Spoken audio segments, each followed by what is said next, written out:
can be found, even in the darkest of times, if one only remembers to turn on the light. J.K. Rowling said this in one of the most famous novel series of all times, Harry Potter, in case you didn't know. And it's about getting up when you're down, to keep going when you feel like giving up, to strive to get somewhere instead of staying where you are. I was 10 years old when my mother was diagnosed with breast cancer. And it was awful. It felt horrible. And then a few months later, my aunt was then diagnosed with the exact same cancer. And it felt terrible. It felt as though we were cursed, as though we had done something wrong to deserve this. I was going through my SATs at the time, and I really needed my mum. She wasn't there.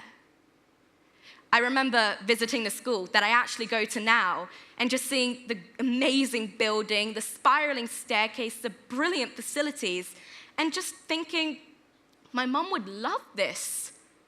But she wasn't there. She was going through chemotherapy. She couldn't be there.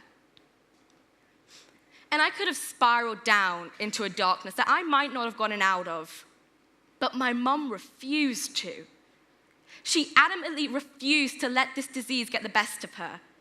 She saw the hope and she saw the light, and she kept going no matter what she faced.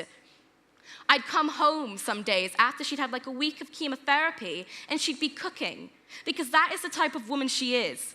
She doesn't give up, and she doesn't let adversity defy her. Nobody's life is perfect. There's something wrong with everyone's life. Whether it be that you have sickness in the family, mental health, depression, anxiety, money troubles, whether you feel alone, whether you feel like you don't matter to anyone on this planet. I'm telling you right now that you do matter, that you're not alone, and that how you feel now will be completely different to how you feel in 2 weeks' time. It's all relative. There are good days and there are bad days. There are highs and there are lows, and that's just what life is. You can't let it beat you. J.K. Rowling was right. Happiness can be found, even in the darkest of times. You just have to be willing to fight for it and to turn on the light.